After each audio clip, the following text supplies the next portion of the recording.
وكما قال أهل العلم: وكل خير في اتباع من سلف وكل شر في ابتداع من خلف. بسم الله الرحمن الرحيم.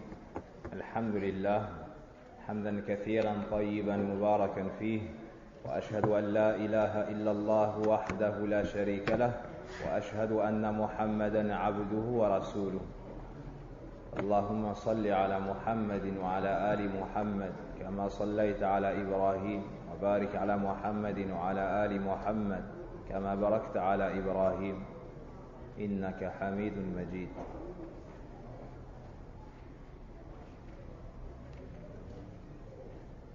قال المؤلف محمد بن عبد الوهاب رحمه الله تعالى: باب قول الله تعالى: أفأمنوا مكر الله فلا يأمن مكر الله إلا القوم الخاسرون.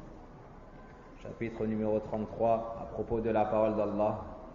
Sont-ils à l'abri du stratagème d'Allah? Seuls les gens perdus se sentent à l'abri du stratagème d'Allah.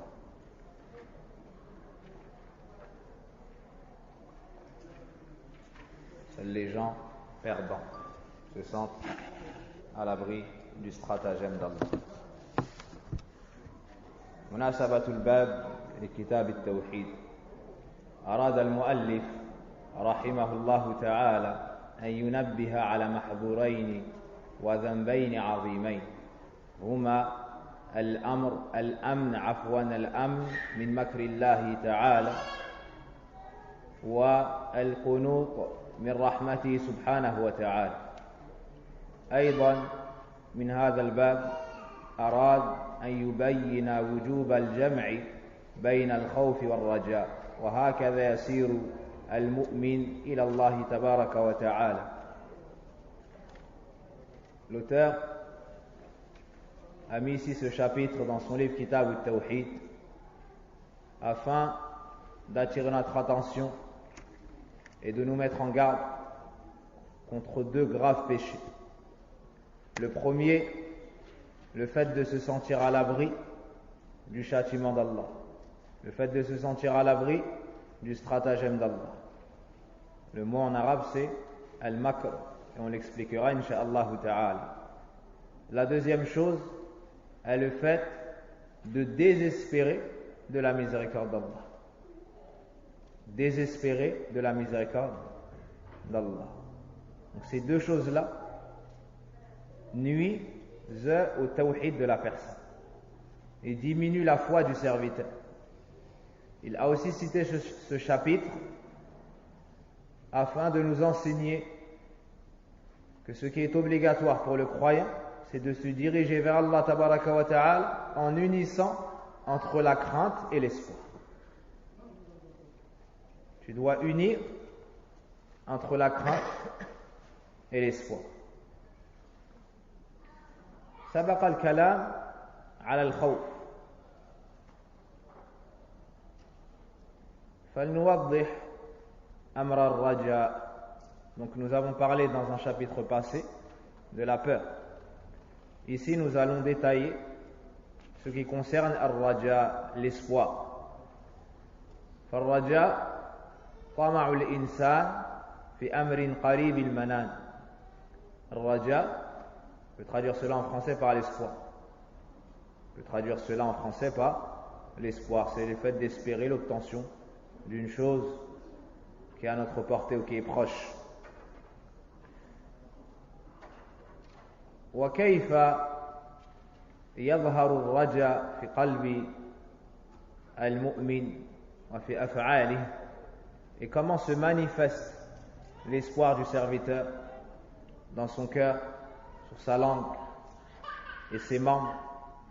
الرجاء ملاحظة سعة رحمة الله سبحانه وتعالى وحسن ظن به والطمع فيما عنده في قبول الحسنات ومغفرة السيئات مع التجاوز عنها. Donc l'espoir du serviteur concrètement, comment est-ce que ça se manifeste? Qu'est-ce qu'il nous faut avoir pour mettre en pratique cette adoration? c'est le fait que le serviteur se rende compte de la vasteté de la miséricorde d'Allah subhanahu wa ta'ala. Qu'il ait la certitude quant au fait qu'Allah subhanahu wa ta'ala a embrassé de sa miséricorde toutes choses. Et que sa miséricorde est plus grande et plus vaste que toute chose. Il doit également avoir une bonne opinion d'Allah, le pardonneur, accueillant repentir, tout miséricordieux. Et espérer, lorsqu'il fait une bonne action, qu'Allah l'accepte de lui et le rétribue. Espérer, lorsqu'il fait une bonne action, qu'Allah l'accepte de lui et le rétribue, le récompense. Tout comme il espère qu'Allah lui pardonne ses péchés, lui efface ses fautes et ne le châtie pas pour cela en s'éloignant des péchés. Voilà concrètement comment se manifeste al-raja, l'espoir. Tu fais une bonne action, tu espères qu'Allah l'accepte. Tu délaisses les péchés, tu espères qu'Allah ne te châtie pas et te pardonne pour tes péchés, ou te pardonne tes péchés. Tout cela, le cœur rempli d'une bonne opinion d'Allah subhanahu wa ta'ala et de certitude quant à la vasteté de la miséricorde d'Allah azza wa jal. Et ces sens-là nous viennent dans le Coran, tantôt avec l'appellation de Ar-Raja, tantôt avec l'appellation de Ar-Raghbah, et tantôt avec l'appellation de At-Tama'. Ces trois mots manifestent les sens cités précédemment. Et chaque mot est différent de l'autre. Mais il y a un sens commun, ce que vous venez d'entendre. قال الله سبحانه إنا نطمع أن يغفر لنا ربنا خطايانا أن كنا أول المؤمنين. Allah subhanahu wa ta'ala nous dit dans Sourate Ash-Shu'ara, nous espérons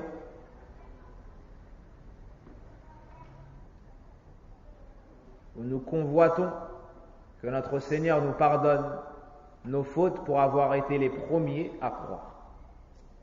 Saharatu Fir'aun, les sorciers de Pharaon, après s'être repentis devant les signes manifestes avec lesquels sont venus Moussa alayhi salam, ils se sont repentis du shirk, du kufr, de la sorcellerie, et sont tombés prosternés pour Allah subhanahu wa ta'ala.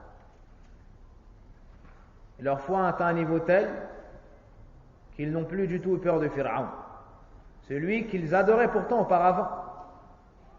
La veille, ils l'adoraient, et au matin, ils ne le craignaient plus, en dehors d'Allah subhanahu wa ta'ala. Lorsque Pharaon les a menacés pour leur tawhid et leur islam, ils lui ont dit: fais ce que tu veux. Il leur a dit: je vais vous couper les membres opposés. Ils lui ont dit: fais ce que tu veux.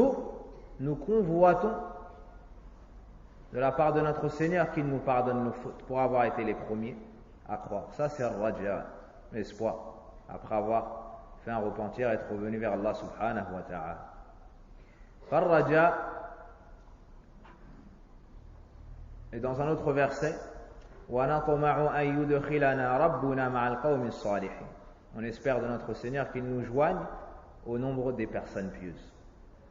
فالرجاء عبادة عظيمة أثنى الله سبحانه وتعالى بها على أهل الإيمان وخلص الموحدين.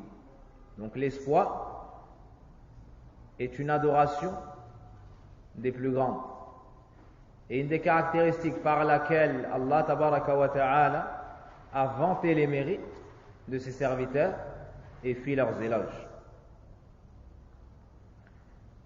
Il nous dit par exemple: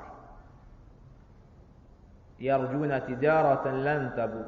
Nous parlons des serviteurs pieux. يرجون تجارة لن تبور. Et dans un autre verset: إنهم كانوا يسارعون في الخيرات ويدعوننا رغبا ورهبا وكانوا لنا خاشعين. Allah nous dit, après nous avoir parlé de nombreux prophètes et messagers,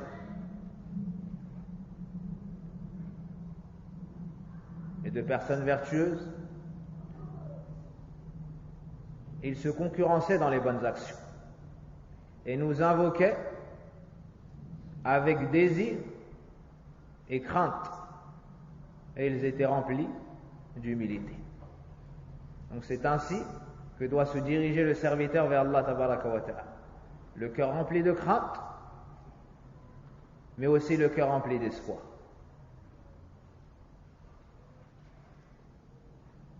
Amma asbab al-raja, question qu'on pourrait se poser après avoir compris l'importance de cette adoration, la valeur des gens qui la mettent en pratique. Comment faire pour développer cette chose dans nos cœurs? Comment faire pour renforcer al-raja? Il y a plusieurs moyens, bihamdillahi azza wa jal, pour développer et renforcer al-raja dans nos cœurs, afin que ça se répercute dans notre vie quotidienne. التعبد لله سبحانه وتعالى بأسمائه وصفاته المشتملة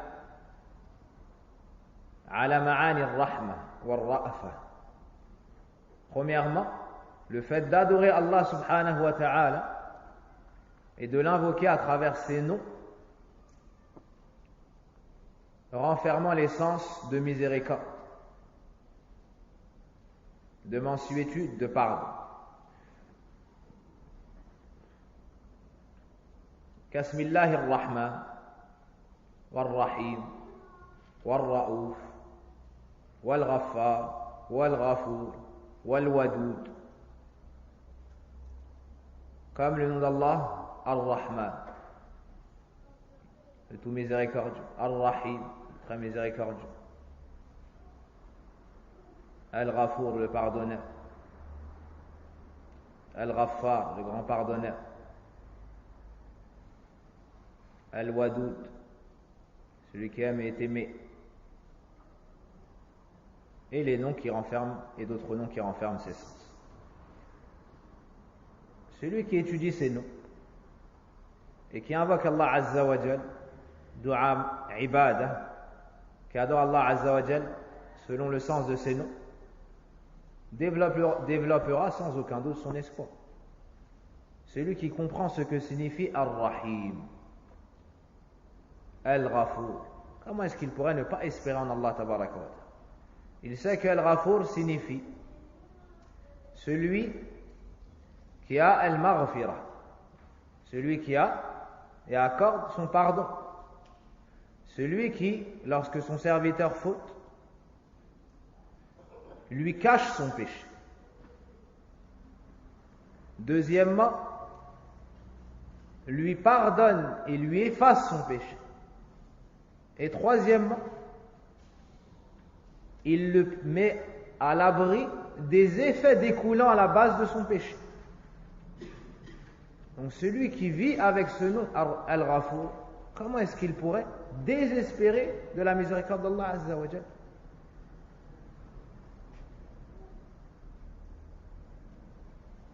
Et dit ainsi pour les autres noms.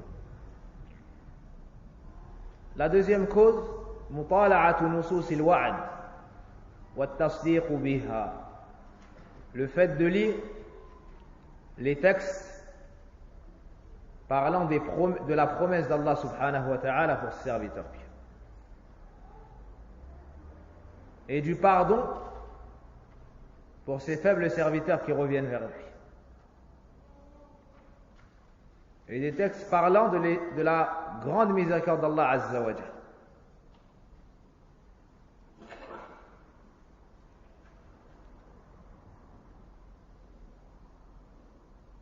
Donc, il y a des textes dans le Coran et dans la Sunna qui nous citent les promesses d'Allah tabaraka wa ta'ala. وَمَنْ أَصْدَقُ مِنَ اللَّهِ حَدِيثًا وَمَنْ أَصْدَقُ مِنَ اللَّهِ قِيلًا, et qui est plus véridique qu'Allah en matière de paroles et de promesses. Allah annonce aux croyants des grandes récompenses, un pardon pour leurs péchés. قال سبحانه وبشر المؤمنين بأن لهم من الله فضلا كبيرا, et annonce la bonne nouvelle aux croyants qu'ils auront de la part d'Allah de grandes choses, de grands mérites. de grandes récompenses. قال سبحانه والذين إذا فعلوا فاحشة أو ظلموا أنفسهم ذكروا الله فاستغفروا لذنوبهم ومن يغفر الذنوب إلا الله ولم يصروا على ما فعلوا وهم يعلمون.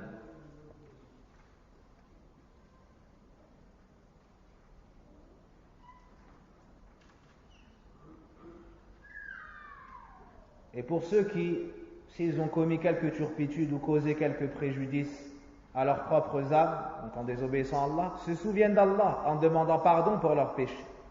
Et qui est-ce qui pardonne les péchés si ce n'est Allah, et qui ne persiste pas sciemment dans le mal qu'ils ont fait. Allah Azza wa Jal nous cite la situation. Puis écoutez la promesse d'Allah subhanahu wa ta'ala pour ceux qui reviennent vers lui. أولئك جزاؤهم مغفرة من ربهم وجنات تجري من تحتها الأنهار خالدين فيها ونعم أجر العاملين. Ceux-là, donc ceux qui ont fait de grands péchés, sont tombés dans les turpitudes. Mais après s'être rappelés d'Allah Azza wa Jal, ils se sont repentis. Ils sont revenus vers Allah Azza wa Jal. Ceux-là ont pour récompense le pardon de leur Seigneur, ainsi que les jardins sous lesquels coulent les ruisseaux, pour y demeurer éternellement, comme est beau le salaire de ceux qui font le bien.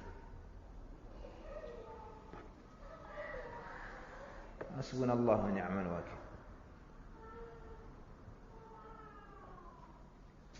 C'est dans surat Ali Imran. أما متعلقات الرجاء أي ما يرجو المؤمن ماذا يريد في ماذا يطمع. Le point suivant, à quoi est rattaché l'espoir du croyant? En d'autres termes, qu'est-ce que nous espérons d'Allah? Qu'est-ce que nous désirons d'Allah subhanahu wa ta'ala?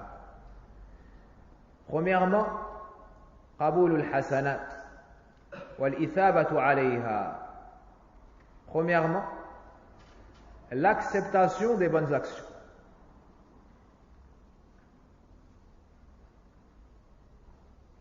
Et la récompense pour celle-ci.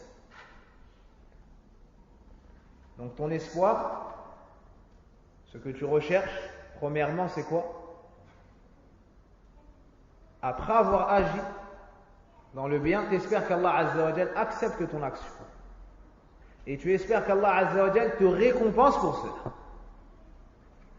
ويشهد لذلك أو على ذلك جميع النصوص أو جميع النصوص التي فيها ذكر الاحتساب كقول النبي صلى الله عليه وسلم من صام رمضان إيمانا واحتسابا غفر له ما تقدم من ذنبه ومن قام رمضان من قام ليلة القدر وهكذا. Donc tous les textes où on nous cite l'espoir de la récompense sont des preuves pour ce point-là. Le prophète sallallahu alayhi wa sallam nous dit par exemple, celui qui jeûne le mois de Ramadan avec foi et espoir se verra pardonner l'ensemble de ses péchés. Espoir de quoi? De la récompense. De la récompense.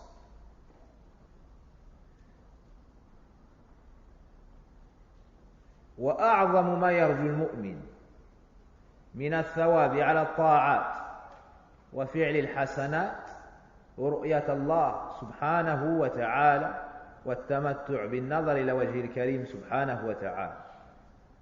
لذا قال الله سبحانه وتعالى فمن كان يرجو لقاء ربه فليعمل عملا صالحا ولا يشرك بعبادة ربه أحدا. Et la plus grande chose qu'espère le croyant comme récompense et comme salaire pour avoir adoré Allah Azza wa Jal et pour s'être soumis à lui, c'est le fait d'avoir l'honneur de contempler son noble visage subhanahu wa ta'ala.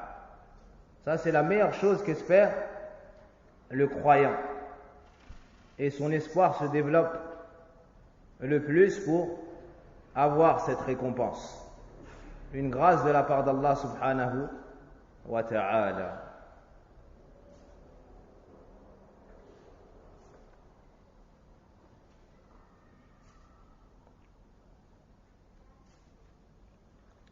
Allah nous dit dans le Coran,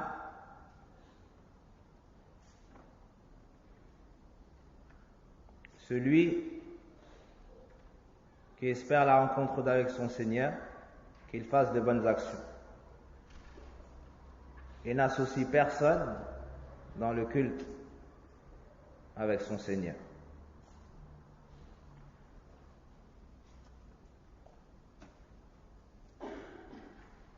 نسأل الله سبحانه وتعالى بأسماء الحسنى وصفاته العلى أن لا يمنعنا النظر إلى وجه الكريم بذنوبنا. ثانيا نرجو من الله الغفار أرحم الراحمين مغفرة الذنوب والتجاوز عنها. La deuxième chose qu'on espère en Allah Azza wa Jal, c'est le pardon pour le péché, et les fautes.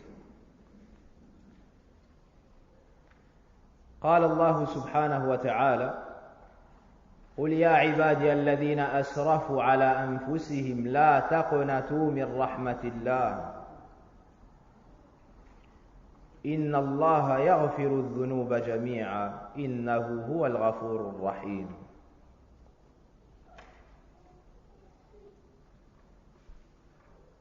Allah nous dit dans le Coran, dit, ô vous mes serviteurs, qui avez commis des excès à votre propre détriment, ne désespérez pas de la miséricorde d'Allah. Certes, Allah pardonne tous les péchés. C'est lui le pardonneur, le très miséricordieux. Dans ce verset, Allah Tabaraka wa Ta'ala nous appelle à ne pas désespérer de la miséricorde d'Allah Azza wa Jal, quelle que soit la gravité, quel que soit le nombre des péchés commis, mais de revenir vers lui et de rechercher son pardon. Et dans un autre verset, وَالَّذِي أَطْمَعُ أَن يَغْفِرَ لِي خَطِيئَتِي يَوْمَ الدِّينِ. Dans un autre verset, si mes souvenirs sont dans la Surat al-Shu'ara, ce qu'Ibrahim alayhi salam dit, et c'est celui duquel j'espère le pardon pour mes fautes le jour des comptes ou bien le jour de la rétribution. وفي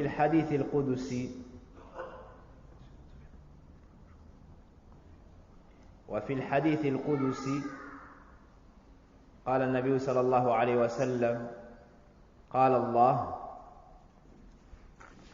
يا عبادي إنكم تخطئون بالليل والنهار وأنا أغفر الذنوب جميعا. سبحان الله.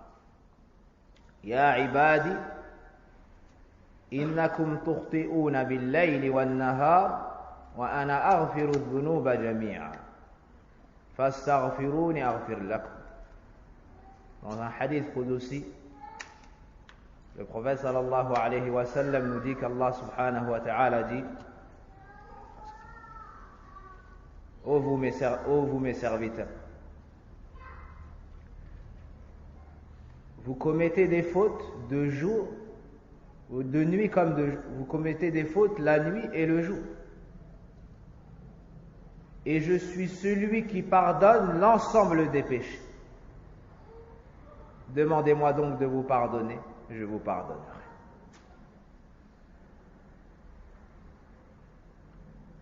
وفي حديث آخر في حديث أنس عند الترمذي قال الترمذي حديث حسن صحيح وهو آخر ما ذكر الإمام النووي في الأربعين. يا ابن آدم، حديث قدسي، يا ابن آدم إنك ما دعوتني ورجوتني غفرت لك على ما كان منك ولا أبالي. يا ابن آدم لو بلغت ذنوبك عنان السماء ثم استغفرتني غفرت لك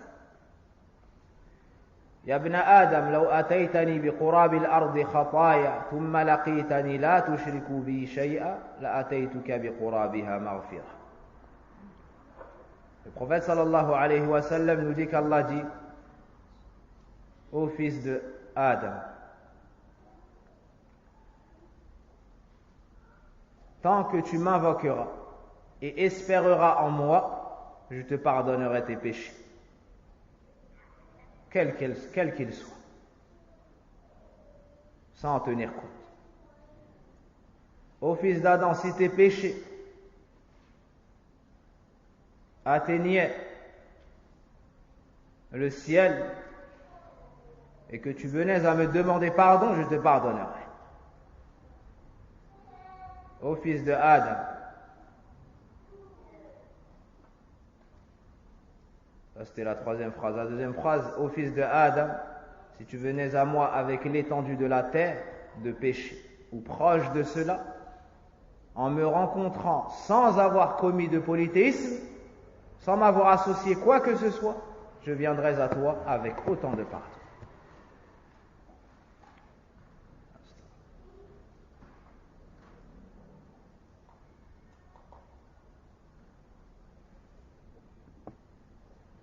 Donc ce hadith nous montre que le serviteur doit, parmi ce qu'il espère, espérer les pardons pour ses péchés.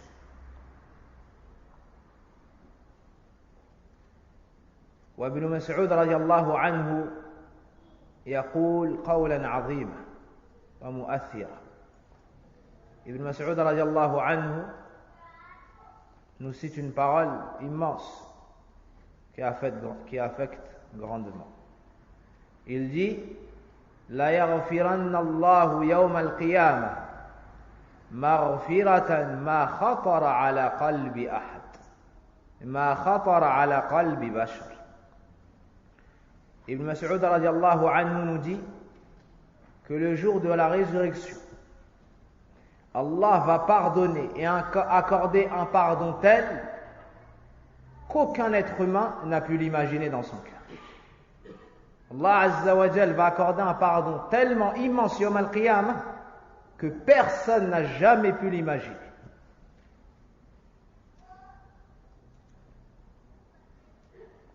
وسفيان الثوري رحمه الله تعالى يقول لو خيرت في الحساب في محاسبتي بين والدي وبين الله وبين ربي نعم لاخترت ربي فإن ربي خير لي من والدي. Sufyan al-Thawri rahimahullah ta'ala nous dit si on m'avait donné le choix pour le jugement dernier, pour faire mes comptes entre mes propres parents et mon Seigneur Allah, ici yawm al-qiyamah, on m'avait dit choisis par qui est-ce que tu veux juger, tu veux être jugé par Allah, tes propres parents ou bien Allah subhanahu wa ta'ala. Sufyan al-Thawri nous dit j'aurais choisi Allah, car Allah est pour moi meilleur que mes propres parents. Voici ce qui habitait le cœur des salafs comme raja, comme espoir quant au pardon pour leurs péchés, alors que sur ceux qui avaient la plus grande crainte d'Allah subhanahu wa ta'ala.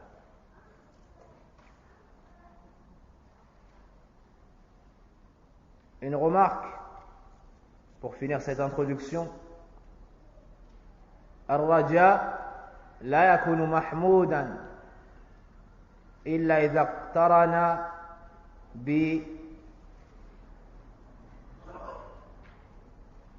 بالعمل. الرجاء لا يكون محمودا ولا شرعيا إلا إذا اقترن بالخوف والعمل. Un point très important, afin de ne pas tomber dans l'illusion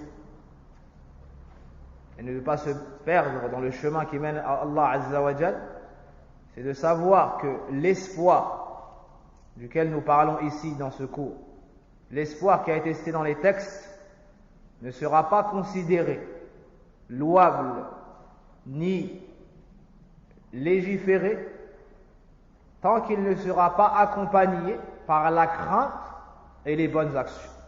Celui qui dit j'espère mais il ne fait rien, cet espoir n'est pas l'espoir cité dans les textes. Et il n'est pas l'espoir par lequel on fait les éloges. On a fait les éloges des serviteurs pieux dans le Coran. Mais c'est plutôt l'espoir qui est accompagné de la crainte. Car si la personne ne fait qu'espérer et faire la crainte, ou sa crainte est très faible, il va rester dans les péchés, se complaire dans les péchés, et se dire Allah va me pardonner. Jusqu'à finir en enfer, wal'iyadu billah, peut-être. Aussi, il lui faut agir et espérer. Non pas espérer seulement. Il fait des efforts. Il adore Allah. Il délaisse les péchés. Et il espère qu'Allah le rétribue pour son bien et lui pardonne ses fautes. C'est ça l'espoir. Donc il faut bien comprendre ce sens. Cheikh Salih Sindi, hafidahullah ta'ala, a dit une belle phrase en disant fa subhana jalla fi'ulah idh huwa al-makhuf ma'a 'izami rahmatih wal marju ma'a shadid intiqamih. Yani nous les croyants, nous devons unir, on a dit, entre la crainte et l'espoir. Le shir dit exempté soit celui qui est très élevé dans les cieux, c'est-à-dire Allah. Celui qui est très élevé, c'est-à-dire Allah, du fait qu'il a uni entre être celui qu'on redoute, celui duquel on a peur, malgré sa grande miséricorde. Et c'est en même temps celui en qui nous espérons, malgré son grand châtiment. Donc, subhanallah, à la base, tu espères le bien d'une personne, ou bien tu crains son mal. Parce qu'elle peut te donner du bien, ou parce qu'elle peut te toucher d'un mal, avec la permission d'Allah. Mais Allah subhanahu wa ta'ala, al-Ahad al-Samad, al-Rahman, al-Aziz al-Jabbar, lui, on espère en lui, malgré qu'il est dur en punition et en châtiment. Et on le craint, malgré qu'il soit accueillant, repentir et pardonner. Et c'est que, comme cela, que le cœur du croyant pourra trouver la droiture et avoir les provisions nécessaires pour se diriger vers Allah subhanahu wa ta'ala. Parce que de te diriger vers Allah azza wa jal, c'est avec le cœur. C'est avec le cœur que tu traverses ad-dunya, puis al-akhirah, pour entrer fil jannah. Et ce qui habite ce cœur va se refléter sur la langue, dans les membres. Comme a cité Ibn Rajab rahimahullah ta'ala. وقال ابن القيم رحمه الله تعالى, j'ai oublié la fin de la parole de Cheikh Salih Al-Sindi hafidahullah ta'ala, فلم يؤمن الصالحين ولم يقنط المسرفين. Il dit, il n'a donc pas laissé les gens pieux se sentir à l'abri, ni fait désespérer ceux qui ont commis de nombreuses fautes. Allah Azza wa Jal n'a pas laissé les gens pieux se sentir à l'abri. Il leur a ordonné d'avoir peur et a mis des signes pour qu'ils aient peur. Et il n'a pas non plus laissé les grands pécheurs désespérer de sa miséricorde. Il les a invités, il les a appelés à espérer en lui le pardon pour leurs péchés. وقال ابن القيم رحمه الله تعالى أجمع العارفون على أن الرجاء لا يكون رجاء شرعيا إلا بالعمل. Ibn al-Qayyim rahimahullah ta'ala nous dit, l'ensemble des connaisseurs sont d'accord pour dire que l'espoir ne sera pas considéré comme tel, religieusement parlant, si ce n'est en étant accompagné d'action. Si ce n'est en étant accompagné d'action. Allah nous dit, innal ladhina amanu wal ladhina hajaru wa jahadu fi sabilillah ulaika yarjuna rahmatallah. Un verset très explicite dans ce sens. Allah nous dit, ceux qui ont cru, émigré, combattu dans le sentier d'Allah, ceux-là espèrent la miséricorde d'Allah. Donc Allah Azza wa Jalla nous a décrit ceux qui espèrent sa miséricorde comme étant des gens qui agissent. Comme étant des gens qui agissent. Voici ceux qui ont un raja, ils agissent. Sinon, ça n'est que prétention et illusion. Comme ceux qui font de nombreux péchés, ne se repentent pas et lorsque tu les appelles à la salat et à ceci, à cela, ils disent Allah Ghafur Rahim. Na'am, Allah Ghafur Rahim. Et celui qui est Ghafur Rahim est celui qui a créé l'enfer. Et celui qui a menacé du feu de l'enfer les pécheurs. Et celui qui a fait sortir Adam et Hawa pour une seule faute du paradis. Et celui qui a viré Iblis de sa miséricorde et l'a inscrit en enfer jusqu'à Yawm al-Din pour une prosternation qu'il a refusée. Et celui qui a mis une femme en enfer pour un chat qu'elle a refusé de nourrir, elle l'a enfermé, elle ne l'a pas laissé sortir pour manger, ni elle ne l'a nourri. Subhanallah. Donc, nous n'avons pas le droit de minimiser la faute, ni le droit de désespérer de la miséricorde d'Allah subhanahu wa ta'ala. نرجع إلى الكتاب. قال المؤلف رحمه الله تعالى أفأمنوا مكر الله فلا يأمن مكر الله إلا القوم الخاسرون. Sont-ils à l'abri du stratagème d'Allah? Seuls les gens perdus se sentent à l'abri du stratagème d'Allah. Prenez aussi les versets précédents. Lorsque vous mettrez votre cours au propre, c'est le verset 99. Prenez avec cela les versets passés pour bien comprendre le contexte. Afa aminu makr Allah, sont-ils à l'abri du stratagème d'Allah? Ad-damir yarji' ila man? Ila ahli al-qura. Donc ici on nous parle des habitants de la cité. Dans Suratul A'raf. Afa aminu ahli al-qura an ya'tiyahum ba'suna bayatan wa hum na'imun. أو أمن أهل القرى أن يأتيهم بأسنا ضحى وهم يلعبون أفأمنوا مكر الله فلا يأمن مكر الله إلا القوم الخاسرون. Les gens des cités sont-ils sûrs que notre châtiment rigoureux ne les attendra pas la nuit pendant qu'ils sont endormis? Les gens des cités sont-ils sûrs que notre châtiment rigoureux ne les attendra pas le jour pendant qu'ils s'amusent? Sont-ils à l'abri du stratagème d'Allah? Seuls les gens perdus se sentent à l'abri du stratagème d'Allah.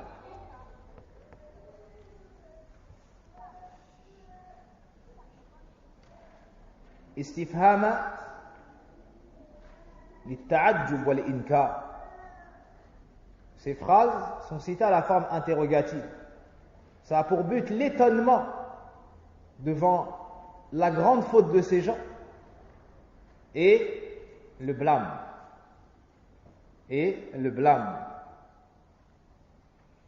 Donc on voit ici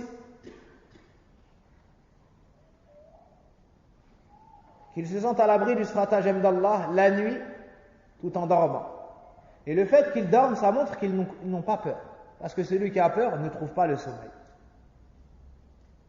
Et on voit que la journée, wahum yal'abun, ils s'amusent. Donc ils ne craignent pas le châtiment d'Allah. Ils se sentent à l'abri et ça nous montre ils ne sont pas dans la difficulté, car à l'heure où les gens travaillent, dans la matinée, eux, que font-ils? Ils s'amusent.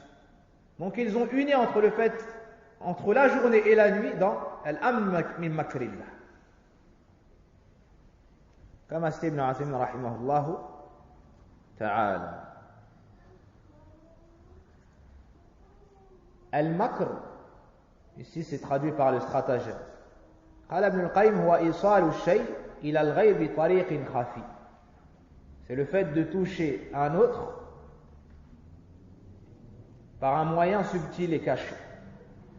D'autres savants ont dit التوصل لإيقاع ماذا؟ إلى إيقاف الخصم بالخصم أو الإيقاع بالخصم من حيث لا يشعر.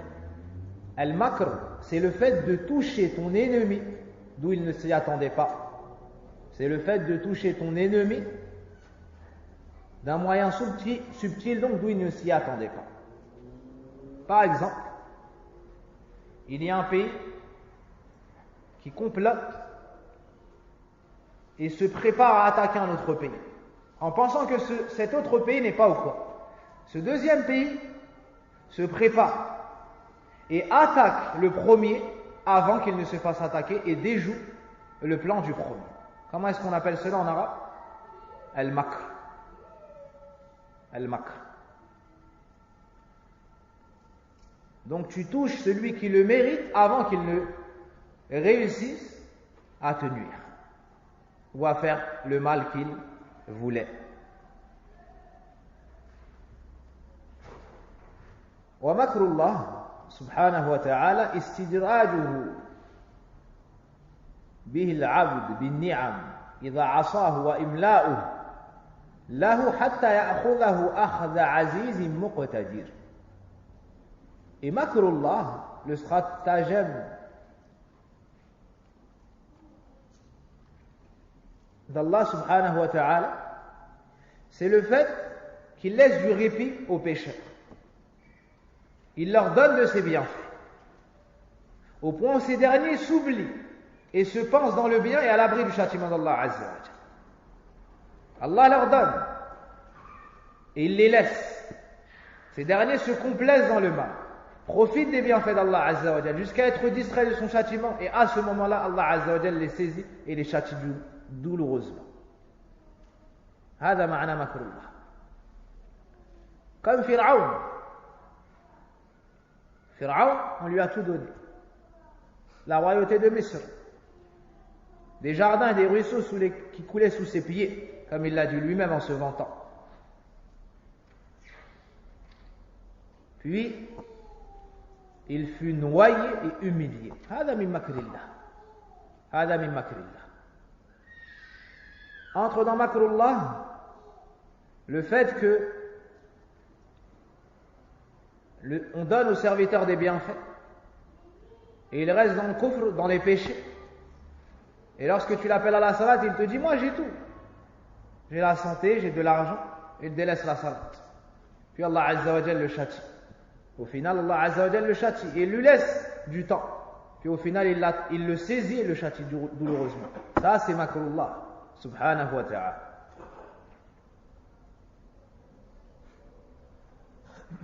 Al-Makr, donc sans rattacher cela à Allah Azza wa Jal, Al-Makr, stratagème, est de deux sortes. Il peut être louable et il peut être blâmable. Ça peut être une bonne chose ou bien une mauvaise chose. Celui qui est louable, Al-Mahmoud, huwa alladhi fu'ila ala sabil al-adl, ay liman istahaqqa dhalik. Celui qui est louable, c'est celui qui est fait avec justice, c'est-à-dire dirigé vers ceux qui le méritent. Celui qui est blâmable, ma yatadammanu kadhiban aw dhulman. Celui qui est blâmable, c'est celui qui comporte du mensonge ou bien de l'injustice. Donc tu touches une personne qui ne le méritait pas.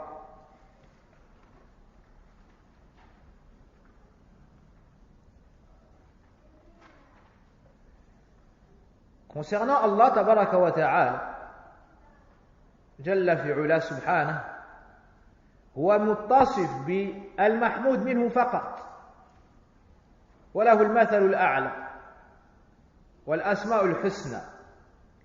Allah subhanahu wa ta'ala min sifatihi al-muqayyadah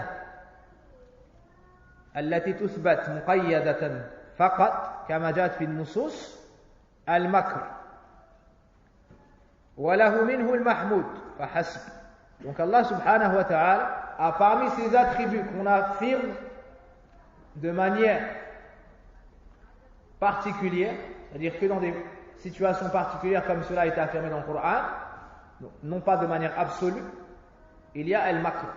Et Allah Azza wa Jal a que ce qui est louable parmi ses noms et parmi ses attributs. Donc on dit Allah yamkur bil makirin, yamkur bil kafirin, yamkur bil zalimin. Mais on ne dit pas Allah yamkur. Point. Donc on ne dit pas Allah Azza wa Jal fait cette action sans préciser qu'il fait cette action envers ceux qui la méritent. Les injustes, les polythéistes, les pécheurs, et ainsi de suite. Ceci est étudié dans les livres de Aqida, comme Al-Wasitiyya, مثل أي d'autres. فمن صفات الله سبحانه وتعالى المكر بمن يستحق المكر به. Donc on trouve dans les textes qu'à chaque fois qu'Allah Azza wa Jal cite cet attribut, il le cite de manière non absolue. وَمَكَرُوا وَمَكَرَ اللَّهُ وَاللَّهُ خَيْرُ الْمَاكِرِينَ. Il nous dit par exemple, et ils ont essayé de faire un stratagème, et Allah a fait un stratagème, et Allah est le meilleur de ceux qui font des stratagèmes. Donc lorsqu'ils ont essayé de faire cela, Allah Azza wa Jalla a déjoué leur action et les a touchés avant qu'ils ne puissent faire ce qu'ils ont voulu. Voici le sens de makrullah. Wa huwa khayrul makirin. Donc les mots en français me manquent. Stratège. Naam. Les mots en français me manquent pour exprimer ce sens.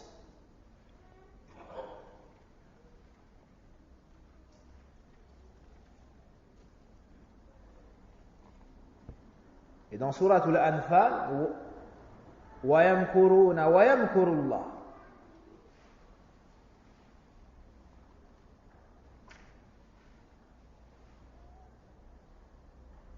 Et dans Surat An-Naml,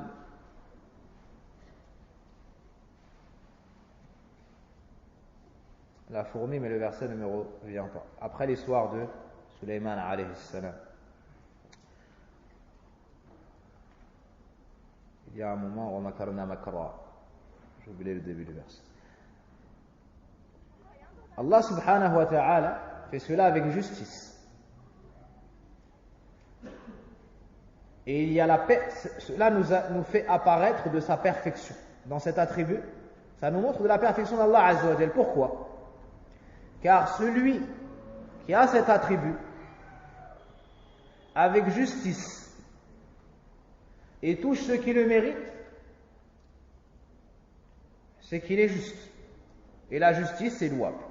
Deuxièmement, ça nous montre qudratullah subhanahu wa ta'ala wa izzatu wa sultanuhu ala jami' khalqih wa ibadih. Deuxièmement, ça nous montre la toute puissance d'Allah tabaraka wa ta'ala et son pouvoir total sur ses serviteurs, et qu'il est parfaitement supérieur et capable de renverser ses ennemis. Car ces gens-là essayent de nuire aux serviteurs d'Allah. Ils ont essayé de nuire aux messagers d'Allah. Ils ont essayé de nuire à un tel et un tel. Allah Azza wa Jal les a humiliés, rabaissés, et il a protégé les croyants de leur mal. Ça nous montre quoi? Ça nous montre que ce Seigneur qui a comme attribut al-makr bima yastahiq dhalik est tout puissant, omnipotent. Il est fort. Il a la pleine capacité de défendre ses serviteurs. Jalla wa ala.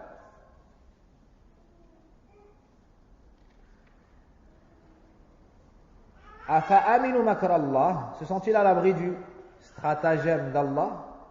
Fala ya'manu makr Allah, ne se sont à l'abri du stratagème d'Allah, illa al-qawmul khasirun, ay al-halikun, si ce n'est les gens perdants,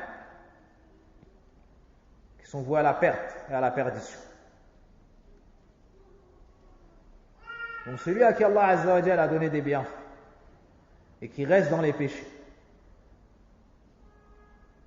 et qui oublie qu'il va revenir vers Allah subhanahu wa ta'ala, celui-ci est par excellence le grand perdant. Allah musta'an. Wal makru bil kuffar وإيقاع العذاب على حين غفلة منهم. Et le makr qu'Allah Azza wa Jal fait aux kuffars, c'est le fait qu'il les châtie alors qu'ils sont pleinement distraits de son châtiment. Comme dans les histoires des prophètes. Pharaon, ce qui lui est arrivé, le peuple de Hud, le peuple de Salih, le peuple de Lot. Dans ce bas monde, mais aussi dans l'au-delà, mais aussi ce qui les attend dans l'au-delà. Et le makr bil munafiqin également.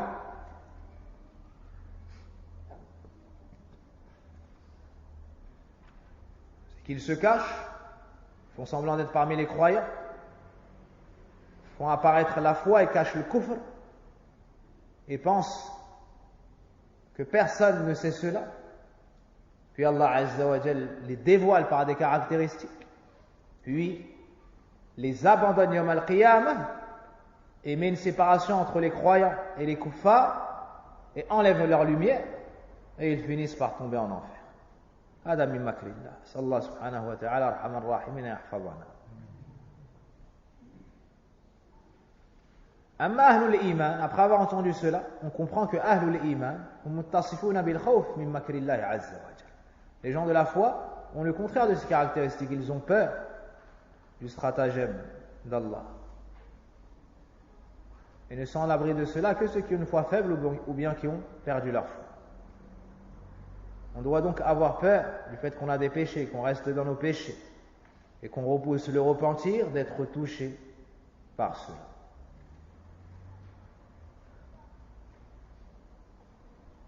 ومن استرسل في المعاصي حتى نسي الله فأنسى نفسه الله سبحانه وتعالى ينساه ويتركه ويسلب عنه توفيقه. Et celui qui oublie Allah Azza wa Jal et son retour vers lui, Allah Azza wa Jal l'oublie, le délaisse et l'abandonne entre lui et son âme.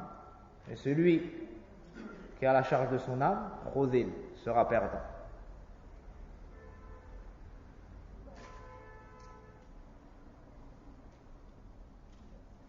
Aussi entre dans la peur de makrullah le fait d'avoir peur d'être éprouvé. Là je vous cite comment doit être le croyant. Il doit avoir peur du stratagème d'Allah quant au fait qu'il lui donne des bienfaits et que lui reste dans ses péchés, repousse le repentir, de peur qu'Allah ne le saisisse alors qu'il ne s'y attend pas. Deuxièmement, le croyant doit avoir peur d'être éprouvé par des choses, des malheurs et ainsi de suite, et qu'on ne lui accorde pas la patience. Il doit avoir peur d'être éprouvé et de ne pas avoir la patience.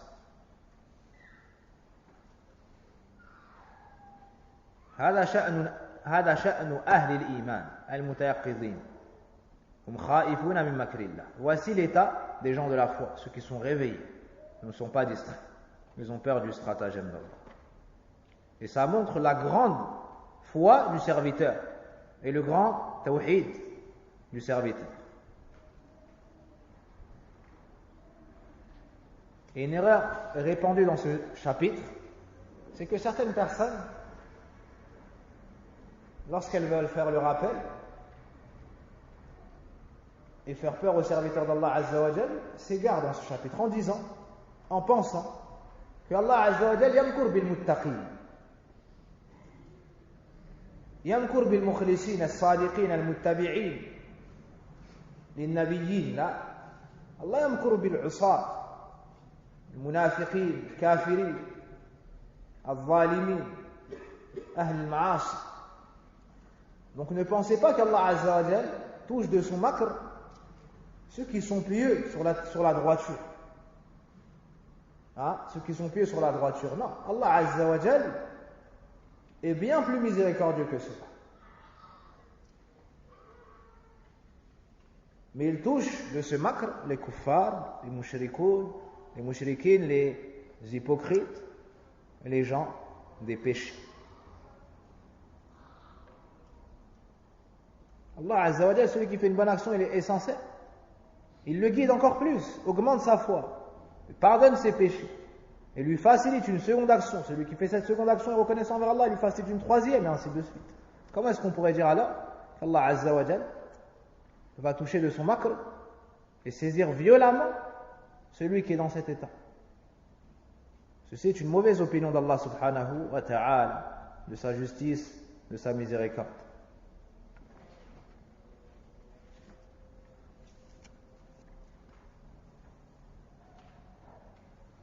Donc la personne doit avoir peur de quoi? De ses péchés.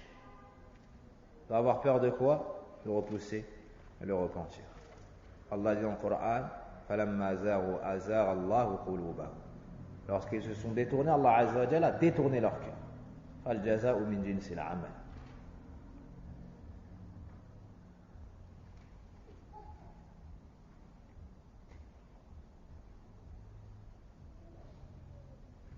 Allah Azza wa Jalla nous montre bien dans le Coran qu'il a envoyé ses prophètes, qu'il a comblé de ses bienfaits. Et lorsqu'ils ont oublié et lorsqu'ils se sont détournés, à ce moment-là, Allah Azza wa Jalla les a saisis.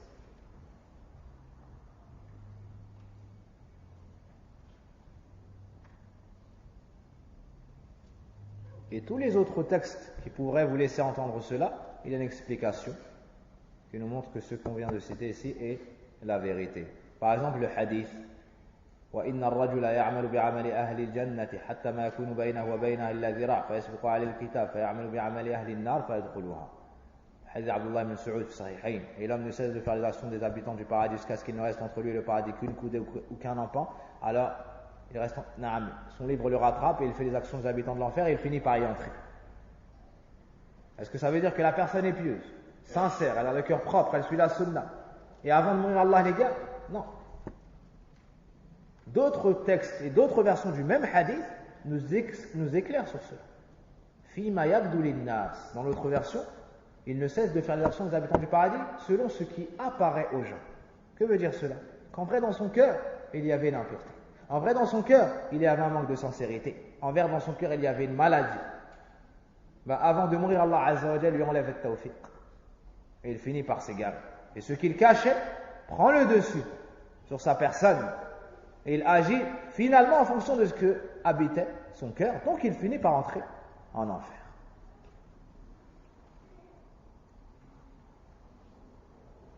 Donc le sens de ce verset est qu'Allah subhanahu wa ta'ala nous cite l'état des gens de la cité, ceux qui ont démenti les prophètes et ce qui les a poussés à mécroire. Le fait de se sentir à l'abri du stratagème d'Allah, le fait de ne pas avoir eu peur d'Allah tabaraka wa ta'ala, ils sont alors restés dans leur péché et ont vu loin d'eux le châtiment d'Allah tabaraka wa ta'ala. Cet état est l'état des grands perdants dans ce bas monde et dans l'au-delà. ماذا وجه الاستدلال؟ يعني مناسبة الآية للباب أن من صفات المشركين الأمر من مكر الله فيجب على المؤمن أن يتصف بضد ذلك وأنه لا يقع في هذا إلا القوم الخاسرون وأيضا الاستفهام في الآية دليل على الإنكار ودل على التحريم. Donc l'auteur a cité ce verset dans ce chapitre car on y voit que parmi les caractéristiques des associateurs, ceux qui ont démenti les prophètes, le fait de se sentir à l'abri du stratagème d'Allah. Donc les croyants doivent avoir le contraire de cela, doivent avoir peur du châtiment et du stratagème d'Allah. Deuxièmement, on nous cite dans le verset que n'a ce défaut que les gens perdants. Donc ça nous montre que c'est une chose interdite. Troisièmement, cela a été cité sous la forme interrogative. Et cette interrogation a pour but le blâme. Ça nous montre que c'est une interdiction. Al-amru min makrillahi muharram wa min kaba'iri dhunub. C'est interdit, ça rentre dans les grands péchés. ما يستفاد من الآية التحذير من الأمن من مكر الله وأنه من أعظم الذنوب. On tire de ce verset l'interdiction de se sentir à l'abri du stratagème d'Allah et le fait que cela soit un des pires péchés. التحذير من الاستدراج. Celui qui n'obéit pas à Allah tabaraka wa ta'ala alors qu'Allah lui donne des bienfaits et repousse le repentir, ceci entre dans makrullah. Donc il doit faire attention. Astaghfirullah, atubu ilayh. Wa kam naqa' fi hada. Wallahu musta'an.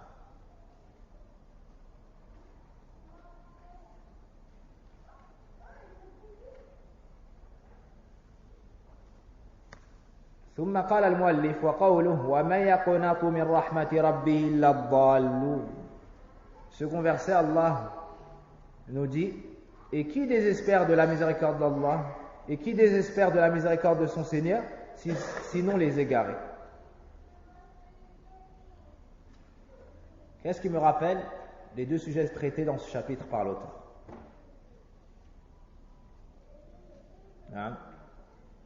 L'espoir et la crainte. Comment? L'espoir et le stratagème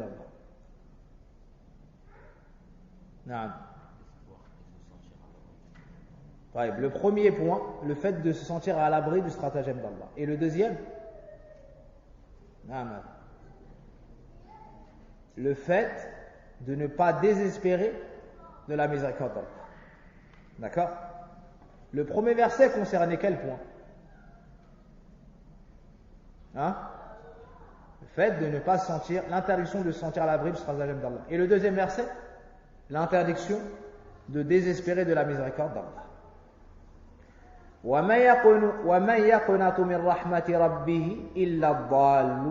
Et qui désespère de la miséricorde de son Seigneur, sinon les égarés. فهذا الجانب الثاني من بحث المؤلف هنا.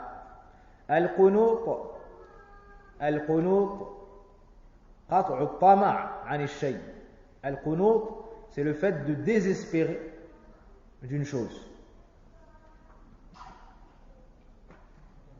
والقنوط من رحمة الله سبحانه وتعالى أن يستبعد العبد الفرج منه واليأس منه. Donc que signifie al-qunut min rahmatillah, désespérer de la miséricorde d'Allah? C'est le fait que le serviteur voit de lui très éloigné le secours d'Allah lorsqu'il se retrouve dans la difficulté et désespère de sa miséricorde. C'est compris? Al-qunut min rahmatillah istib'adu al-faraj minhu wal-ya's minhu. Donc c'est le fait de désespérer et c'est le fait de voir loin de soi le secours d'Allah, ainsi que désespérer de sa miséricorde.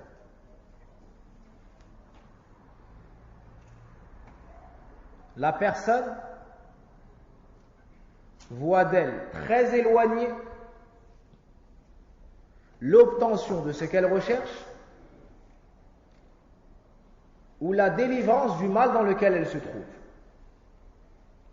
Ainsi ça sera clair. L'obtention du bien qu'il recherche ou la délivrance du mal dans lequel il se trouve. Il se dit Allah ne va pas. Il se dit avec son cœur Allah ne va pas me sauver. Allah ne va pas me frayer un chemin. Allah ne va pas dissiper mes soucis ni mes peines. Allah ne va pas me faire miséricorde. Allah ne va pas me pardonner mes péchés. Après tout ce que j'ai fait. Et ainsi de suite. Hada haram. Le fait d'avoir cette mauvaise opinion d'Allah Azza wa Jal, c'est haram, c'est une kabira. C'est un grand péché. Il y a une mauvaise opinion d'Allah Azza wa Jal dans cela. Qui sont ceux qui ont cette mauvaise caractéristique? Illa al-qawm ad-dallun, les gens qui sont égarés. Al-mukhti'un akhta'u tariq as-sawa, ceux qui ont raté le droit chemin, le bon chemin, sont égarés du droit chemin. Donc celui qui tombe dans le désespoir devant la miséricorde d'Allah Azza wa Jalla et son secours est tombé dans un péché qui est très grave. Il a une mauvaise opinion d'Allah subhanahu wa ta'ala qui a permis ses noms Ar-Rahman, Ar-Rahim, Ar-Ra'ouf, Al-Wadud. Il a une mauvaise opinion de celui qui a secouru Amada, Nuh alayhi salam, contre tout son peuple.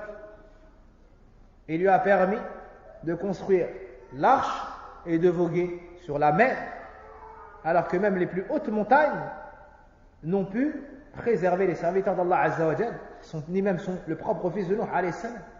Il a une mauvaise opinion, désespère de la miséricorde de celui qui a sauvé Hud alayhi salam contre son peuple qui était très fort.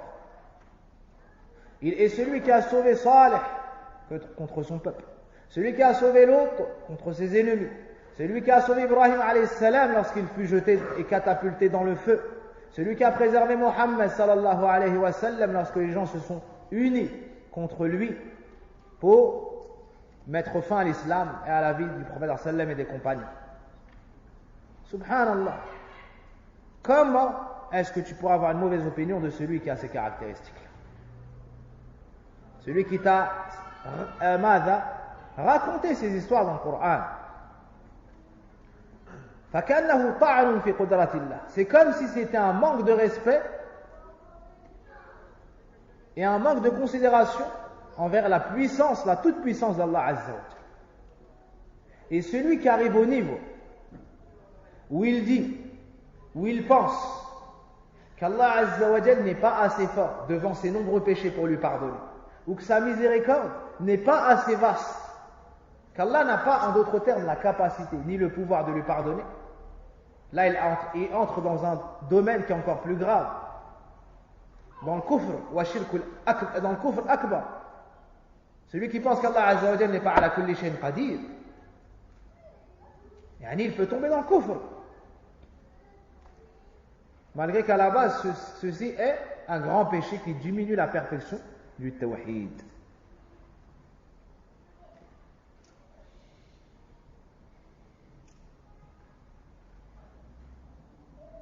C'est aussi un manque de respect envers la miséricorde d'Allah subhanahu wa ta'ala. Wa rahmati wasi'at kulla shay. Allah nous dit, ma miséricorde a embrassé toutes choses. Et dans la vocation des anges, en surat Ghafir, Rabbana wasi'ta kulla shay rahmatan wa ilma faghfir lilladhina tabu. Ô notre Seigneur, ta miséricorde et ta science ont embrassé toutes choses. Pardonne donc à ceux qui se repentent.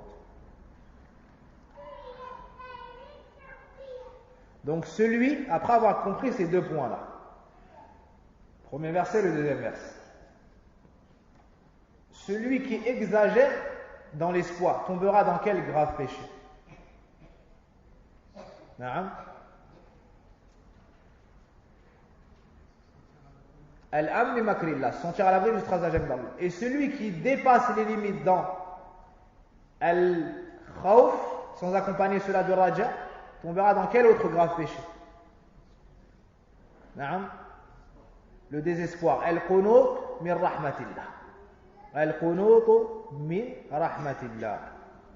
Ainsi, on voit que le serviteur doit se diriger vers Allah Azza wa Jalla pour être en sécurité avec quoi? La crainte et l'espoir. Voici ce qu'a voulu nous faire comprendre dans ce chapitre l'auteur. Naam.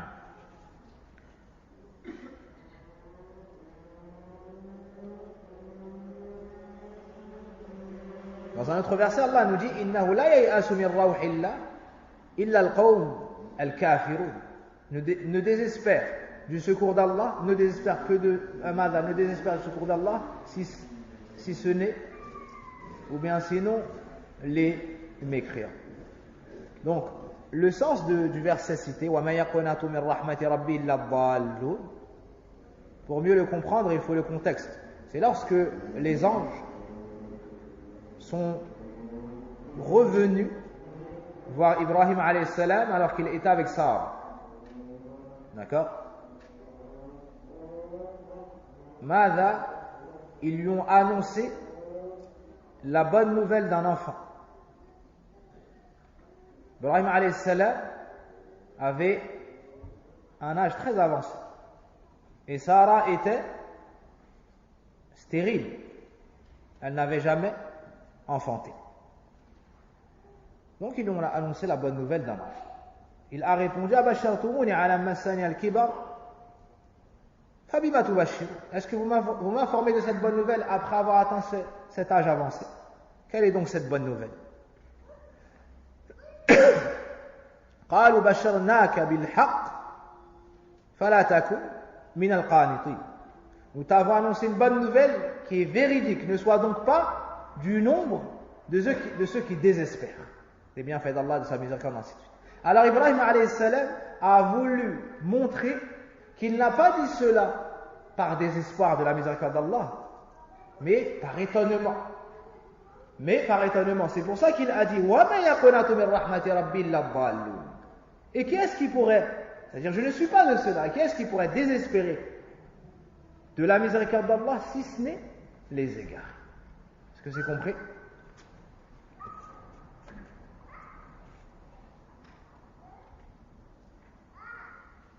وجه الدلالة, donc munasabatul ayati lil bab.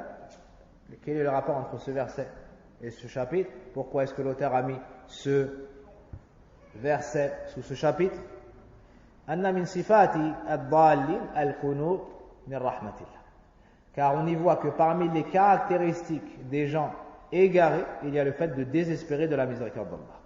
Wa mafhumu dhalik anna al-muttaqin muttasifuna bi الرجاء وعدم القنوط من رحمة الله. Donc, on tire de cela que les croyants, eux, à l'inverse, ont le cœur rempli d'espoir quant à l'obtention de la miséricorde d'Allah subhanahu wa ta'ala, et ne désespèrent jamais de sa miséricorde. Fawaidul ayah, ce que nous pouvons tirer de ce verset, التحذير والتحذير أو التحذير وتحريم القنوط من رحمة الله وأنه من أعظم الذنوب. On tire de ce verset la mise en garde et l'interdiction du fait de désespérer de la miséricorde d'Allah. Deuxièmement, le fait que c'est un grand péché. Donc il ne convient pas à la personne, quels que soient ses manquements.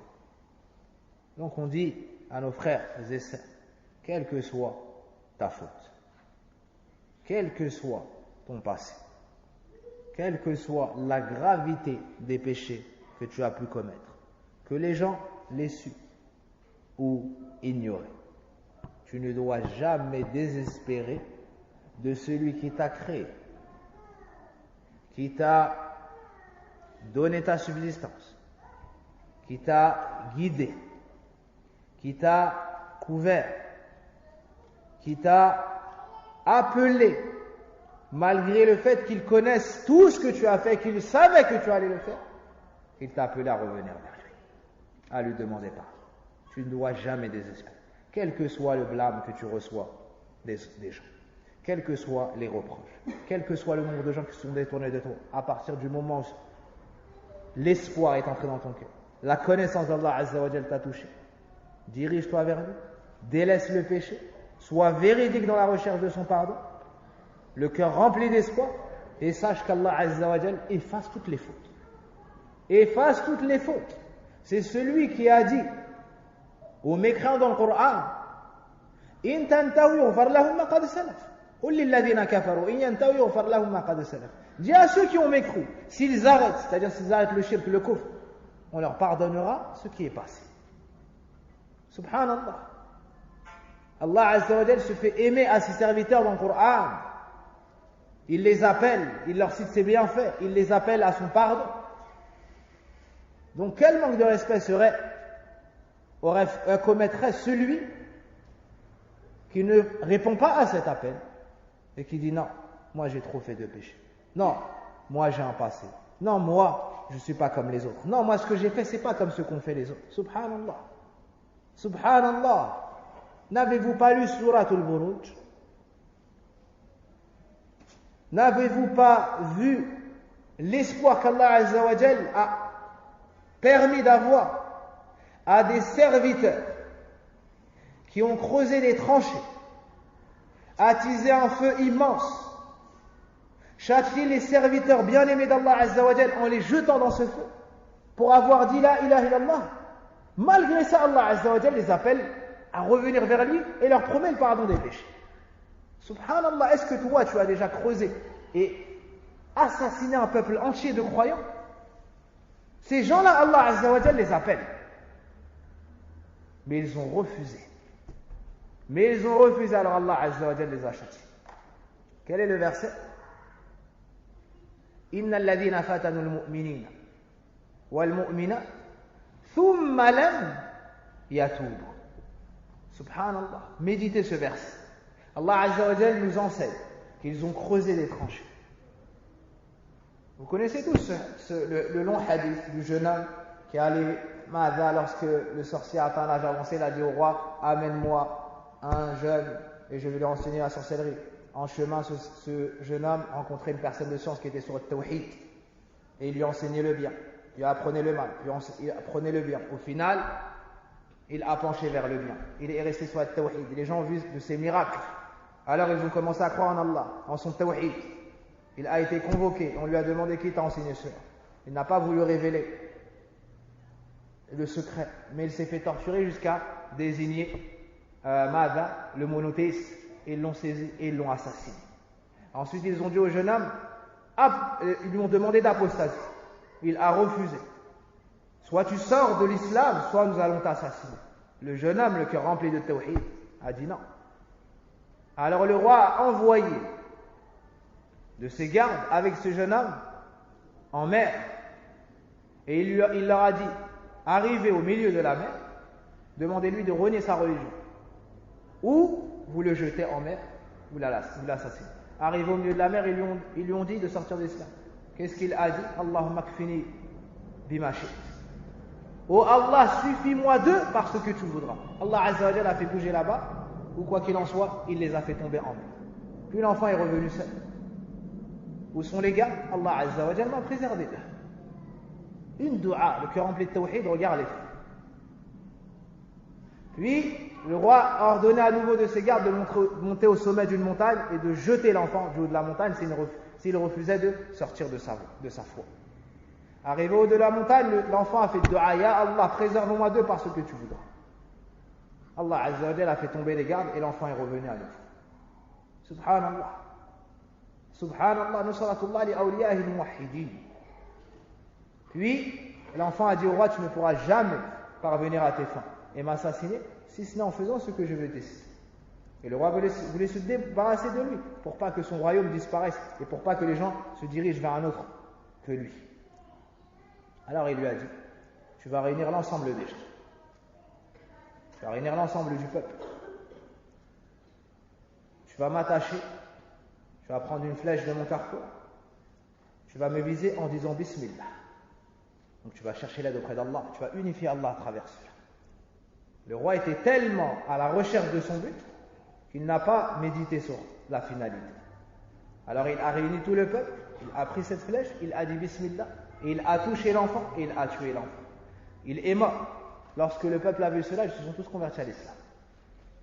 Parce qu'ils ont vu le miracle, et ils ont vu que seul Allah Azza wa Jal a pu donner ce résultat. Il s'est donc passé ce que le roi craignait. Qu'est-ce qu'il a fait? Il les a contraints à l'apostasie. Ils ont refusé. Parce que ça, c'est pas un iman du suivi des parents seulement. C'est pas un iman avec taqlid. C'est pas un iman, on a trouvé ça quelque part. Non. C'est un iman avec le barahim, avec les preuves, avec le tadabbur, avec la méditation. C'est des signes d'Allah Azza wa Jal qui a fait que cette foi a pénétré les cœurs. Elle a été immense. Et comparer cela avec une autre histoire dans le Coran, l'histoire de Saharat Fir'aun, c'est la même chose. Avec le jeune homme, on a réuni tout le monde. Avec Saharat Fir'aun, le jour du Eid, le matin, lorsqu'il y a tout le monde. Voyez ? Ils ont refusé. Le roi les a menacés. Qu'est-ce qu'ils ont fait? Ils ont creusé un grand trou, un grand fossé, une grande tranchée qui a été allumée d'un feu ardent, immense, et on a mis les gens en ligne. Tous ceux qui ne veulent pas sortir de l'islam, vous sautez dans le feu. Les gens sont rentrés dans le feu. Ils ont refusé de sortir de l'islam, ils sont rentrés dans le feu. C'est alors qu'une femme, tenant son enfant dans ses bras, un nouveau-né, a hésité à rentrer dans le feu. Allah Azza wa Jalla, encore une fois, a secouru sa servante qui est dans le tawhid. Subhanallah, un feu devant toi, derrière toi le roi et ses gardes. Qui peut te frayer un chemin? Qui peut t'accorder une issue si ce n'est Allah, le Seigneur des mondes? Allah Azza wa Jalla a ordonné à l'enfant, au nouveau-né, de parler. Et l'enfant a dit à sa mère, Isbiri ya umma fa innaki ala al-haq. Patiente, ô chère mère, car certes tu es sur la vérité.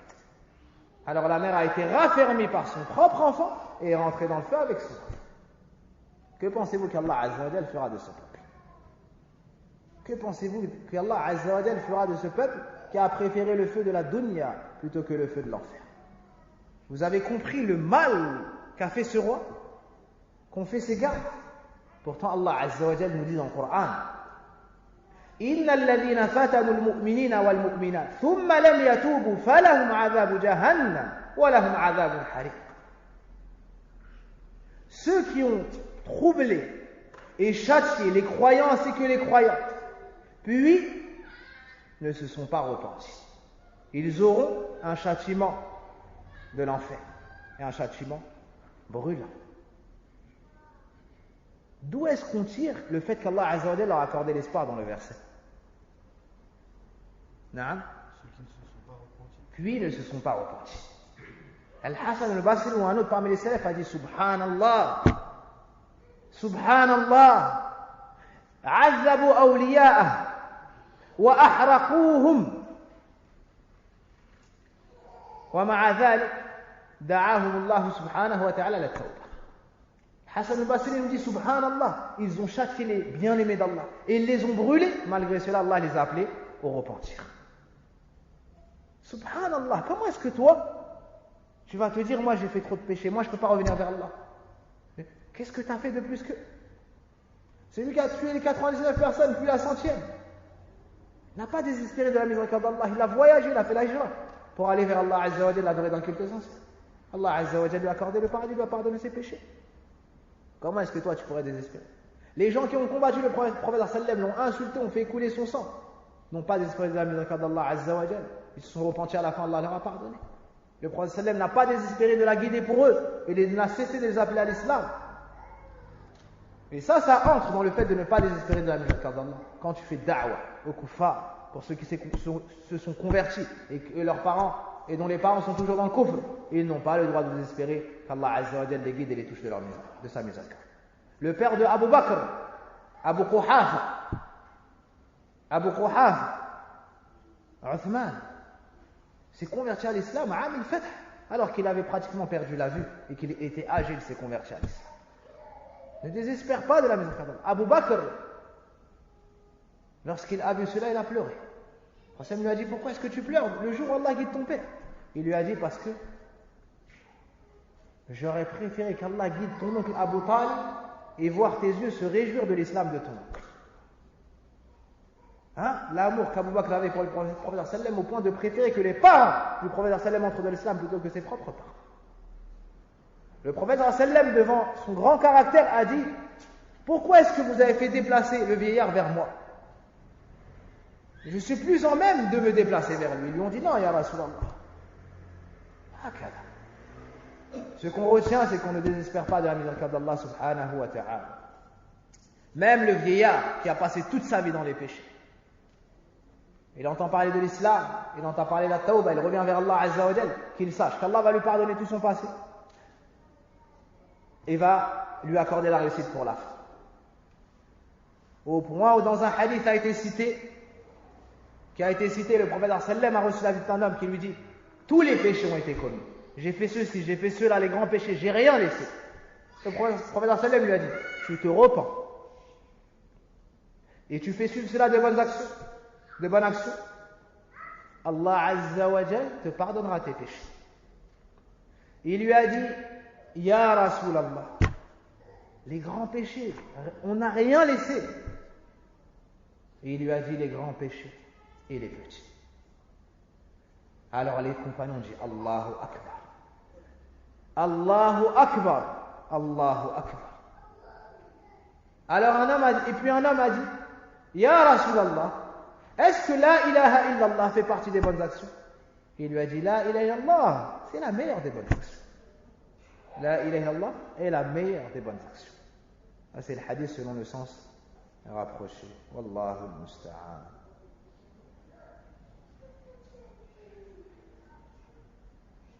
Ça, c'est un sujet très vaste et qui est ô combien important pour nous, pour moi du moins faible serviteur d'Allah subhanahu wa ta'ala, rempli de péchés. As'Allah yatuba alayna wa alaykum wa yaghfir lana wa lakum innahu at-tawwabul ghaffar arham ar-rahimin. Donc nous avons l'interdiction de désespérer de la miséricorde d'Allah subhanahu wa ta'ala.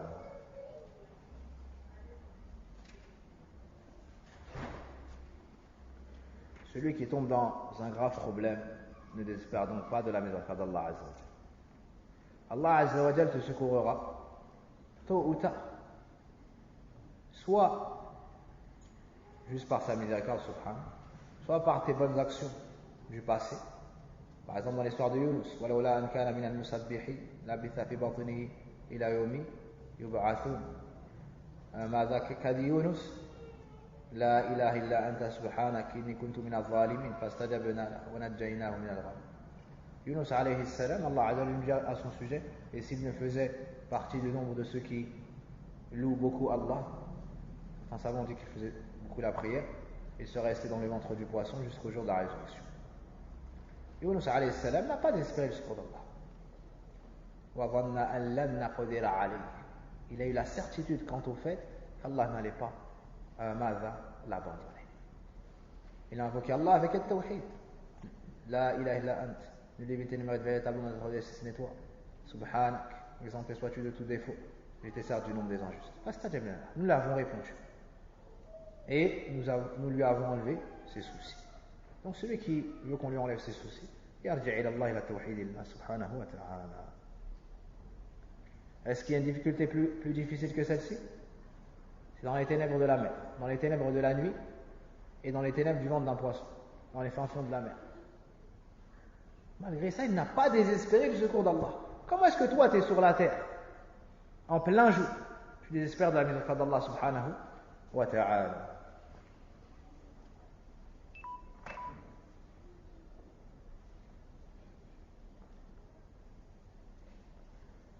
Ou avec le dua, comme le jour de la bataille de Badr, Wassalam a invoqué Allah Azza wa Jal, puis Allah Azza wa Jal l'a secouru, l'a préservé.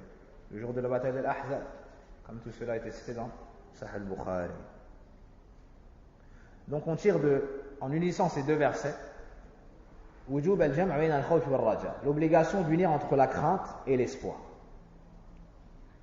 Tu ne dois pas faire prévaloir l'espoir sur la crainte, sinon tu vas tomber dans le fait de te sentir à la sécurité du châtiment d'Allah, et tu ne dois pas faire prévaloir la crainte, sinon tu vas tomber dans le fait de désespérer de la miséricorde d'Allah subhanahu wa ta'ala. Tu dois plutôt unir entre les deux choses. Pour conclure, quelles sont les causes qui... Il reste un hadith après. Pour conclure, quelles sont les causes qui font tomber la personne dans le désespoir devant la miséricorde d'Allah subhanahu wa ta'ala? أسباب القنوط من رحمة الله سبحانه وتعالى أولا الإسراف في المعاصي والتمادي فيها. Premièrement, le fait de faire trop de péchés. Le fait de faire trop de péchés, d'être toujours dans les péchés, de rester dans les péchés, de passer d'un péché à un autre, d'ouvrir une porte puis une autre, au point d'y rester. Alors le shaitan vient à ce serviteur et lui dit, tu as fait trop de péchés, tu ne peux plus te repentir. Toi, tu crois qu'Allah va te pardonner? Regarde ce que tu as fait, et ce que tu as fait. Et depuis tant d'années, tu fais tel péché. Et tu es tombé dans tel péché, tu crois qu'à toi, un serviteur sale comme toi, Allah va te pardonner. Alors la personne désespère de la miséricorde d'Allah subhanahu wa ta'ala. Ça, c'est la première cause. Faire trop de péchés. Découlera de cela, waswasatu shaitan. Le shaitan va venir et lui faire croire qu'il ne peut plus se repentir. Alors il va désespérer de la miséricorde d'Allah subhanahu wa ta'ala, il va arrêter de faire les causes. Il va arrêter de se battre contre son nafs. Tant que tu te bats contre ton nafs, c'est dans le bien, et contre le shaitan. Tu tombes dans le péché, tu restes pas à terre. Tu te relèves, tu fais dua, tu fais des causes. Demain tu recommences, tu désespères pas. Tu reviens vers Allah à nouveau. Après-demain tu recommences, tu te bats encore, et tu continues, et t'invoques Allah. Tu t'éloignes du mal, tu fais les causes, tu demandes de l'aide. Jusqu'à arriver Yawm al-Qiyamah, et Inch'Allah avoir le pardon d'Allah subhanahu wa ta'ala. Et celui qui fait vraiment les causes, Allah le secourt. Deuxièmement, al-mubalaghatu fil khawfi ma'a dha'fi ar-raja. Deuxièmement, exagérer dans la peur d'Allah et de son châtiment. Avec une faiblesse dans l'espoir. Donc il développe grandement sa crainte, sa peur, mais il a un faible espoir. Celui qui dépasse les limites dans la peur d'Allah Azza wa Jalla, au point d'en abandonner l'espoir. Voici une des grandes causes qui fait tomber les serviteurs d'Allah subhanahu wa ta'ala dans le désespoir. Il se dit alors, Allah subhanahu wa ta'ala ne va pas me pardonner mes péchés. Allah subhanahu wa ta'ala ne va pas avoir pitié de moi. Allah subhanahu wa ta'ala ne m'accordera pas le paradis. Ceci entre dans les causes de quoi? Qui font tomber les gens dans quoi? Al-qunut min rahmatillah. Quant aux causes qui font tomber les gens dans le fait de se sentir à l'abri du stratagème d'Allah, c'est le contraire. C'est le contraire. Al-istirsal fil ma'asi hatta yadmahilla al-khawf fi qalbi wa faya'man min makrillah. Donc, ce qui fait tomber les gens dans le fait de se sentir à l'abri du châtiment d'Allah et de son stratagème, c'est le fait, pareillement, de continuer, de rester dans les péchés, de faire beaucoup de péchés,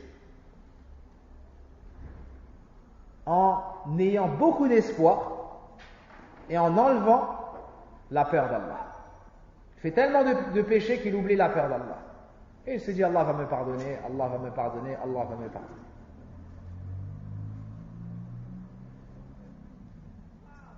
Au final, il se sent à l'abri du châtiment d'Allah. La deuxième cause, يغتر بنفسه وبطاعته فيتكي على نفسه حتى يضعف الخوف من الله عز وجل في نفس الخوف من الله سبحانه وتعالى فيأمن من مكر الله. La deuxième chose, c'est que la personne se regarde que de son bon côté, au point de se voir pieuse, la meilleure des personnes, la plus pieuse, la plus savante. Hein?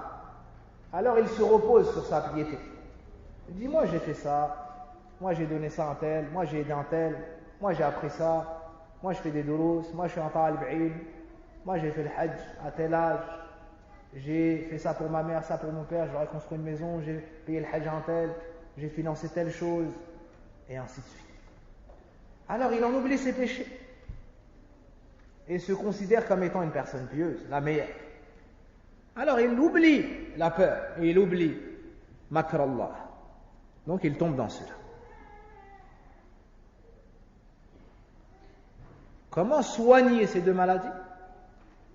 Ma'rifatullah wa tawhid. La connaissance d'Allah à travers ses noms et ses attributs. Ceux qui développent la crainte, ceux qui développent l'espoir. Deuxièmement, al-ikthar min qira'ati al-Qur'an. Beaucoup lire le Coran, car dans le Coran, on te cite les gens du bien, puis les gens du mal. Les qualités des gens du bien, puis les défauts des gens du mal. La finalité des gens du bien, la finalité des gens du mal. Donc tu seras entre la crainte et l'espoir. Aussi, tu vas voir un nom d'Allah Azza wa Jal qui développe l'espoir, un nom d'Allah Azza wa Jal qui développe la crainte. Tu vas vous dire Bismillah ar-Rahman ar-Rahim, Alhamdulillahi Rabbil Alamin, ar-Rahman ar-Rahim. Mais juste après, Maliki Yawmiddin. Maliki Yawmiddin. Donc tu unis entre la crainte et l'espoir. Puis, il y a deux hadiths. Inch'Allah, on les citera demain. وأسأل الله أكرم الأكرمين الغفور الغفار أن يمن علينا بإيمان كامل والصدق معه وأن يحفظنا وأن يعصمنا من الأمن من مكره ومن القنوط من رحمته. اللهم اغفر لنا ذنوبنا وكفر عنا سيئاتنا وتوفنا مع الأبرار. ربنا ظلمنا أنفسنا وإن لم تغفر لنا لنكونن من الخاسرين. اللهم صل على محمد وعلى آل محمد كما صليت على آل إبراهيم إنك حميد مجيد، وبارك على محمد وعلى آل محمد كما باركت على آل إبراهيم إنك حميد مجيد. سبحانك اللهم وبحمدك، أشهد أن لا إله إلا أنت، أستغفرك وأتوب إليك.